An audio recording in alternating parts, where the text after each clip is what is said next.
हाँ, वो लगातार वो सारी ऐसी मस्जिदों को टारगेट कर रहे हैं कि जो ऐतिहासिक हैं, जो हमारे देश की नहीं इस पूरी दुनिया के लिए धरोहर हैं। इसमें महंगाई चरम सीमा पे ये सब जानते हैं देश में। हाँ, मोदी जी के हिसाब से पकोड़े आप बेच सकते हैं। जो भक्त पकोड़े बेच रहे हैं उनके लिए कोई बेरोजगारी नहीं, वो पकोड़े बेच सकते हैं। जो लोग जिनके पास गैस का इंतज़ाम नहीं, वो नाले से अपनी गैस का इंतज़ाम कर सकते हैं, उनके लिए कोई महंगाई नहीं है।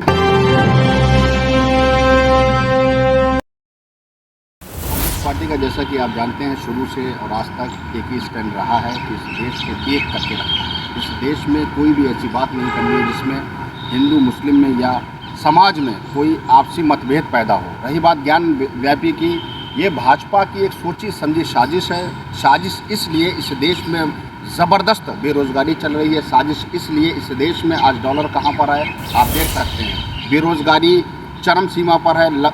इतिहास में सबसे ज़्यादा बेरोज़गारी इस वक्त भारत में है। महंगाई का ये आलम है कि आज देश में गरीब लोगों को खाने के लिए 2 जून की रोटी जुटाना बहुत मुश्किल काम है। हर तरफ महंगाई है। सारे PSUs बेचने का काम कर रही है।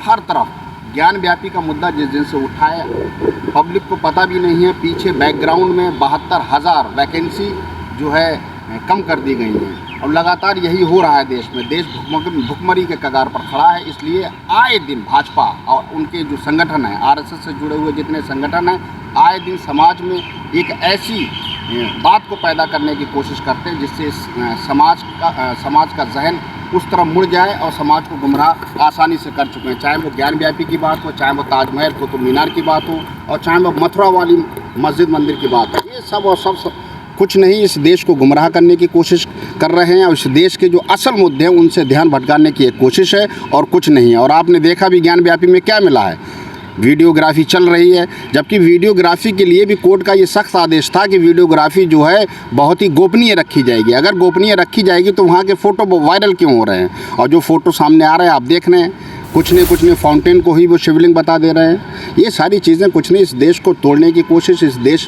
को बर्बाद करने की कोशिश है। मुझे तो डर ये कहीं ऐसा ना हो जो श्रीलंका में हुआ है। श्रीलंका में यही पहले होता आया है जो आज हालात वहाँ के बिगड़े हैं। मुझे एक तरफ ज्ञानवापी मस्जिद है, दूसरी तरफ कुतुब मीनार है, फिर ताजमहल है, सभी जगह मंदिर होने की बात कही जा रही है, शिवलिंग की बात की जा रही है। हाँ, वो इसीलिए की जा रही है ना कि इस मुद्दे को 2024 तक गर्म रखा जाए। हिंदू मुस्लिम में जो दूरियां हम लोग कम करने की कोशिश करते हैं उन दूरियों को और बढ़ाया जा सके, बल्कि कम ना हो, आपस में मेल जोल ना हो, इसलिए लगातार वो इन्हीं ऐसे मुद्दे उठा रहे हैं। और सर एक नया मुद्दा आया है जो कह रहे हैं अलीगढ़ में भी कोई मस्जिद है, उसमें भी शिवलिंग बताया जा रहा है और टीपू सुल्तान के ज़माने की कोई मस्जिद है उसमें भी बताया जा रहा है। हाँ, वो लगातार वो सारी ऐसी मस्जिदों को टारगेट कर रहे हैं कि जो ऐतिहासिक हैं, जो हमारे देश की नहीं इस पूरी दुनिया के लिए धरोहर हैं। अब ताजमहल को देखिए, शर्म की बात है कैसे वो ताजमहल में मंदिर होने की बात कर रहे हैं। इसमें देश की बदनामी पूरे इंटरनेशनल लेवल पे ताजमहल और कुतुब मीनार जैसी जगहों पर सवालिया निशान खड़ा करने की कोशिश कर रहे हैं। अलीगढ़ यूनिवर्सिटी, अलीगढ़ मुस्लिम यूनिवर्सिटी, क्योंकि वहाँ गरीब मुसलमान पढ़ता है, मुस्लिमों को टारगेट करने की कोशिश कर रहे हैं और कुछ नहीं है। और इस देश को लगातार असल मुद्दों से ध्यान भटकाने की भाजपा कोशिश कर रही है, इसके अलावा कुछ नहीं। लेकिन ये देश अब समझने लगा है, भाजपा की साजिशों को समझने लगा है और इस देश में व्यापक जो महंगाई और बेरोज़गारी है उसको लेके युवा जागरूक हो रहा है और इन मुद्दों पर ज़्यादा ध्यान अब हमारे देशवासियों को नहीं जा रहा है। और आने वाले वक्त में देखना ये मुद्दे भी कुछ नहीं टाइट फिश साबित होंगे, इसके अलावा कुछ नहीं। भाजपा में कमियाँ निकाल रहे हैं और जनता कह रही है भाजपा सबसे बेहतर काम कर रही है। नहीं, जनता क्या कह रही है? जनता अब उसमें तो बहुत सारे सवालिया निशान है। जनता तो ये भी कह रही है कि EVM में कमियां इसलिए हम चुनाव हार रहे हैं, लेकिन हम उन चीज़ों पे जाना नहीं चाहते। लेकिन असल ये बात है कि देश में ज़बरदस्त बेरोज़गारी है, ये सब जानते हैं। में महंगाई चरम सीमा पे ये सब जानते हैं देश में। हाँ, मोदी जी के हिसाब से पकोड़े आप बेच सकते हैं। जो भक्त पकोड़े बेच रहे हैं उनके लिए कोई बेरोज़गारी नहीं, वो पकोड़े बेच सकते हैं। जो लोग जिनके पास गैस का इंतज़ाम नहीं, वो नाले से अपनी गैस का इंतज़ाम कर सकते हैं, उनके लिए कोई महंगाई नहीं है। सिलेंडर महंगा नहीं है। ऐसे बहुत सारे भक्त हैं ऐसे, लेकिन जो इस देश को बनाना चाहते हैं युवा, जो इस देश की रीढ़ की हड्डी है, जो पढ़ा लिखा युवा है, जो बुद्धिजीवी तबका है, जो अपने भविष्य की सोचता है, इस देश के बारे में सोचता है, जिसके दिल में देशभक्ति की एक भावना है, वो युवा जागरूक हो चुका है और इनके खिलाफ खड़ा होने के लिए तैयार है। हाँ, मुझे अच्छी तरह है, उनका ये बयान नहीं था। ये बयान को भाजपा की आईटी सेल ने तोड़ मरोड़ के पेश किया था। उनका ये बयान नहीं था कि एक तरफ से आलू डालो और दूसरी तरफ से सोना निकले, ऐसा नहीं था, उसे तोड़ा गया था। उन्होंने ये ऐसा कुछ नहीं कहा था। वो भाजपा की आईटी सेल ने ऐसा प्रचार भ्रामक किया है कि वो आलू से सोना निकालना, ऐसी कोई बात ही नहीं करी है। मुझे अच्छी तरह उस बयान को याद है। ये सिर्फ भाजपा वाले सिर्फ और सिर्फ गुमराह करने की कोशिश करते हैं। अब आईटी सेल का उनका क्या है, वो तो किसी को भी आईटी सेल से बैठ के गालियाँ देते रहते हैं, किसी को बदनाम करने लगते हैं। कोई कार्रवाई नहीं। अभी क्या हुआ उनके आईटी सेल वालों, क्योंकि हो सकता है उनके पास कोई जादू की छड़ी है, हो सकता है वो ईवीएम पे इतना भरोसा कर रहे हैं इसलिए चुटकियों में जीत जाएंगे। ऐसा कुछ नहीं है। इस बार भाजपा 2024 में चुनाव हारेगी। हम लोगों ने, कांग्रेस पार्टी ने जो उदयपुर में संकल्प शिविर हुआ है उसमें हमने ऐसी रणनीतियां बनाई हैं, हमने ऐसी चीज़ों को लेकर आगे बढ़ेंगे जिससे भाजपा का ग्राफ गिर भी रहा है। और हम पब्लिक के पास जाएंगे, जनता के पास जाएंगे, युवा से समर्थन मांगने की कोशिश करेंगे और इस लड़ाई में उन्हें ज़बरदस्त टक्कर देंगे और 2024 में उन्हें हराएंगे। ऐसा नहीं है। हनुमान चालीसा खूब पढ़ा है, बात ये नहीं है। हमें हनुमान चालीसा से परेशानी नहीं है, ना हमें किसी के धर्म से परेशानी है। लेकिन धर्म को जब राजनीतिकरण धर्म का किया जाता है, पॉलिटिसाइज जब किया जाता है, उससे हमें दिक्कत है। आप खूब हनुमान चालीसा पढ़ें, लेकिन ये किसने कहा कि आप मस्जिद में घुस के पढ़ेंगे? कौन सा धर्म कहता है? ना हिंदू धर्म कहता है, ना मुसलमान धर्म कहता है कि मुसलमान मंदिर में घुस के नमाज पढ़ेंगे जाके। लेकिन वो तो हम उसके भी खिलाफ है। लेकिन वो तो मस्जिदों के नीचे शिवलिंग बता रहे हैं ना, तो वो तो पढ़ सकते हैं। हाँ, वो बता रहे हैं ना। वो एक जो भक्त कैटेगरी है जो भाजपा में और आरएसएस में, वो भक्त कैटेगरी बता रही है कि हर जगह शिवलिंग है। अगर हर जगह शिवलिंग है तो एक फाउंटेन जो है इंडिया गेट पे भी लगा हुआ है, वो भी शिवलिंग है।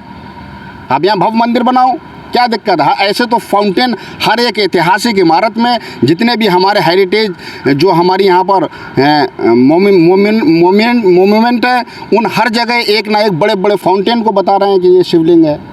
और पहली बात तो ये, वो कोर्ट का मामला है, उसमें देखते हैं आगे क्या होता है। उसमें ज़्यादा हम टिप्पणी भी करना नहीं चाहते, जनता सब देख रही है। 2024 को लेकर कांग्रेस की क्या राय है? 2024 को लेके कांग्रेस की ज़बरदस्त तैयारी है। हमने जो है अभी जो संकल्प शिविर हुआ उसमें 50 साल के कम उम्र के युवाओं को ये भरोसा दिलाया है कि संगठन से लेके, टिकट से लेके, राज्यसभा एमएलसी तक जितने भी पद हैं बड़े, उनमें हम 50 साल के कम युवाओं को जगह देंगे।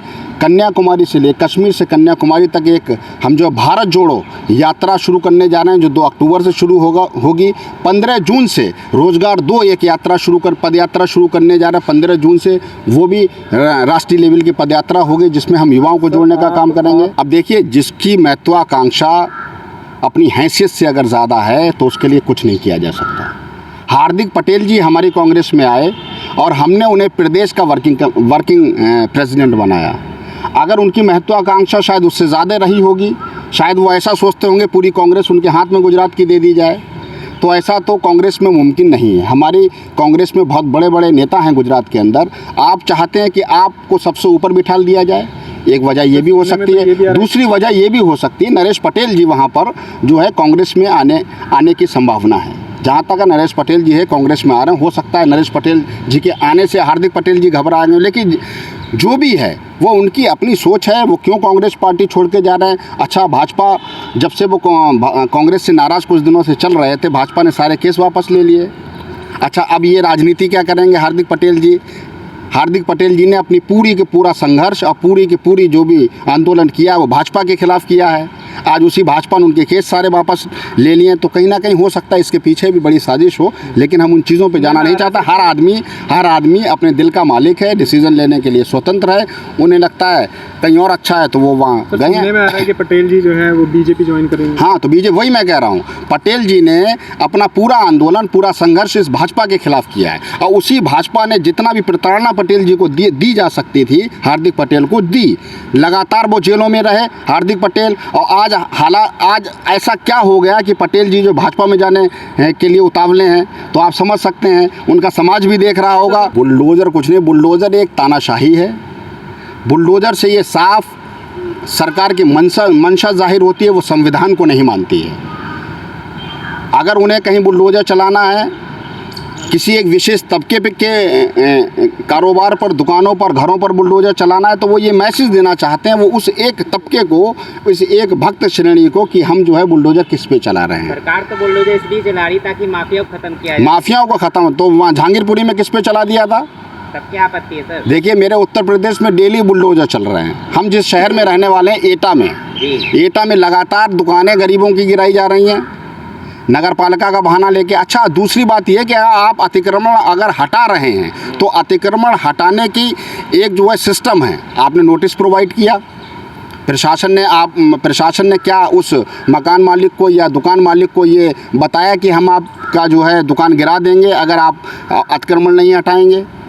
ये सब क्या है? वो कुछ नहीं, वो सिर्फ़ और सिर्फ जो है एक तबके पर निशाना साध रहे हैं, गरीबों का रोज़गार छीनने की कोशिश कर रहे हैं और कुछ नहीं इसके अलावा। और एक मैसेज देने की कोशिश कर रहे हैं कि अब इस देश में सिर्फ़ और सिर्फ या तो मोदी जी की चलेगी या योगी जी की चलेगी। वो तो उनका खुला एजेंडा है।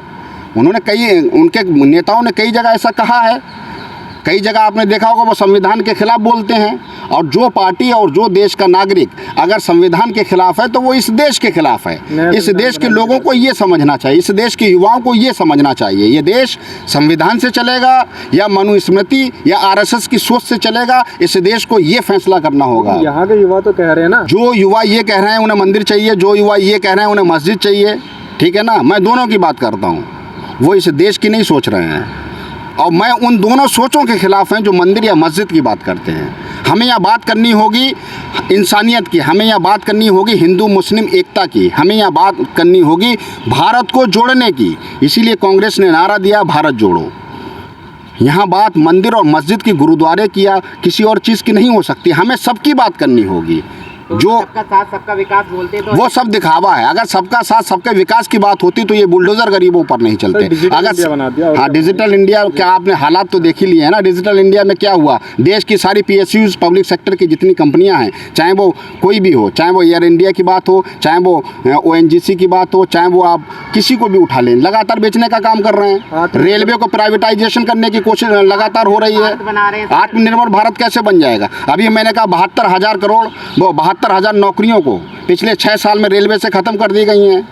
सेना से लगातार वैकेंसियों को ख़त्म किया जा रहा है। और जब से 8 साल से ये सरकार आई है तो क्या हो रहा है, या तो वैकेंसी नहीं निकल रही है, अगर धोखे से प्रेशर में निकाल भी दे रहे हैं तो उसका पेपर आउट हो जा रहा है। नहीं, लोगों को नौकरी चाहिए। आप एक उस तबके की बात कर रहे हैं जो ये कह रहा है कि 200 रुपये का हम पेट्रोल डला सकते हैं लेकिन वोट देंगे मोदी को। मैं उन कुछ लोगों की बात नहीं कर रहा, ये देश उन कुछ लोगों का नहीं है। मोदी जी को कितने वोट मिले हैं? 30%, 31% वोट से प्रधानमंत्री बने हैं ना। बाकी वोट 69% किसके क्या है? वोट वो सेकुलर वोट है। वो वोट वो है जो इस संविधान से, इस देश से मोहब्बत करता है। कोई और सरकार क्यों नहीं बना पाता? सरकार नहीं बना चाहते, इसके बहुत सारे फैक्टर हो सकते हैं, लेकिन आपको ये कहें कि देश उनके साथ है या उनकी सोच के साथ, ऐसा नहीं है। उन्हें 29%, 30%, 31% ही तो वोट मिल रहा है। 69% वोट आज भी वो है जो भाजपा को वोट नहीं करता है। उसे इकट्ठा करने की ज़रूरत है। मैं तो खुद ही बता रहा हूँ, आज जो है डॉलर ऐतिहासिक है, ऐतिहासिक काम मोदी जी ने किया है, ठीक है। 78 रुपये के आसपास का डॉलर है, ऐतिहासिक काम है कि नहीं है। बेरोजगारी इतिहास में सबसे ज़्यादा, ये भी इतिहास लिखा है मोदी जी ने, लिखा कि नहीं लिखा है। रिजर्व बैंक से 1,72,000 करोड़ रुपए को आप उठा लेते हैं, ये भी ऐतिहासिक काम है। ये भी ऐतिहासिक काम है कि देश के 3 जज, सुप्रीम कोर्ट के जज बाहर निकल के ये कहते हैं इस देश की न्याय व्यवस्था खतरे में। ये भी ऐतिहासिक काम मोदी जी ने किया है। चाइना जो है घुस के भारत की ज़मीन पर कब्जा करे बैठी है, घर बना लिए हैं, सड़कें बना ली हैं, ये भी ऐतिहासिक काम किया है। नहीं, उनके कहने से क्या होता है? ये इस देश का युवा, इस देश की जनता ये फैसला करेगी कौन सच बोल रहा है, कौन झूठ बोल रहा है। आप गुमराह कुछ दिनों के लिए कर सकते हैं, आप कितने दिनों के लिए करेंगे? धीरे धीरे सबको समझ में आ रहा है, सबकी आंखें खुल रही हैं कि मोदी जी क्या बोल रहे हैं और क्यों बोल रहे हैं। बुलडोजर क्या है और क्यों चल रहा है, किस पे चल रहा है, ये सबको समझ में आ रहा है। आप वक्त का इंतजार करो। बुलडोजर तो सर सभी पे चल रहा है ना, सभी पे चल रहा है, लेकिन गरीबों पे चल रहा है। किसी अमीर की कोठी गिरी? अतिक्रमण सिर्फ गरीबों का है। लोगों ने कोठियाँ सड़कों पर बना रखी हैं, हवेलियाँ सड़कों पर बना रखी हैं, गिरी। बीजेपी के प्रदेश अध्यक्ष दिल्ली की, उनके यहाँ भी अतिक्रमण है, गिराया आपने? नहीं गिराया ना। सिर्फ और सिर्फ गरीबों को दबाने की कोशिश की जा रही है और डराने की कोशिश की जा रही है, दबाने की कोशिश की जा रही है। और कुछ नहीं इसके अलावा। हिंदू राष्ट्र ये भारत है, ये हिंदुस्तान है, मोहब्बत का देश है, और ये देश भी मोहब्बत से और लड़ाई से, इस तरीके नफ़रत से नहीं जीता है। मोहब्बत से सब लोगों ने, हिंदू मुस्लिम सिख ईसाई जितने भी जाति धर्म है, सब ने इकट्ठे होकर इस देश की आज़ादी की लड़ाई लड़ी है। इस कांग्रेस पार्टी के बैनर के तले इस देश की आज़ादी की लड़ाई लड़ी है और इस देश को आज़ाद करा। ये मोहब्बत का देश है और इस बार भी मोहब्बत जीतेगी। नफ़रत कुछ दिनों के लिए इस्टेब्लिश हो सकती है, लेकिन इस नफ़रत से देश नहीं चलाया जा सकता, क्योंकि इस देश में आज भी मोहब्बत करने वाले लोग हैं। इसीलिए इस भारत का नाम पूरी दुनिया में इस मोहब्बत के लिहाज से देखा जाता है। और ये वो ताजमहल जिस पे ये लोग उंगली उठा रहे हैं, वो पूरी दुनिया की मोहब्बत की मिसाल है, जिस पर ये लोग मंदिर और मस्जिद या जो भी ढूंढने की कोशिश कर रहे हैं। और ये देश मोहब्बत से ही जीतेंगे हम लोग, और जीतने जा रहे हैं।